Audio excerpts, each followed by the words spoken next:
কেমনে দুঃখিনী মায়ের ভুইলা গেলা। কনকনে শীতের রাত, তুমি যখন বিছানায় প্রস্রাব করে দিতে, তোমার মা তোমাকে ভেজা জায়গায় থাকতে দিতেন না, নিজে ভেজা জায়গায় থেকে তোমাকে শুকনা জায়গাটা দিয়ে দিতেন।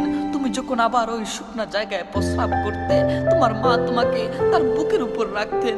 তুমি যখন তার উপরে প্রস্রাব করে দিতে, তোমার মা তোমাকে একটা গালি দেয় নাই, একটা ধমক দেয় নাই, তোমার দিকে আর চোখে তাকায় নাই, তোমার দিকে তাকায়া একটা মুচকি হাসি দিয়ে তোমারে আবার আদর করছে। সেই মা কেন আজ তোমার থেকে ওষুধের জন্য চায়া টাকা নেয়? তোমার মা কেন আজ তোমার থেকে চায়া শীতের জন্য একটা জামা নেয়? তোমার মা কেন আজ তোমার থেকে চায়া একটা কম্বল দেয়? হ্যাঁ, আফসোস বন্ধু, যদি প্রয়োজন হয় মা বাবার জন্য সারা দুনিয়া ছেড়ে দিও, কিন্তু দোহাই লাগে দুনিয়ার জন্য কখনো মা বাবার দিকে আর চোখেও তাকিও না বন্ধু।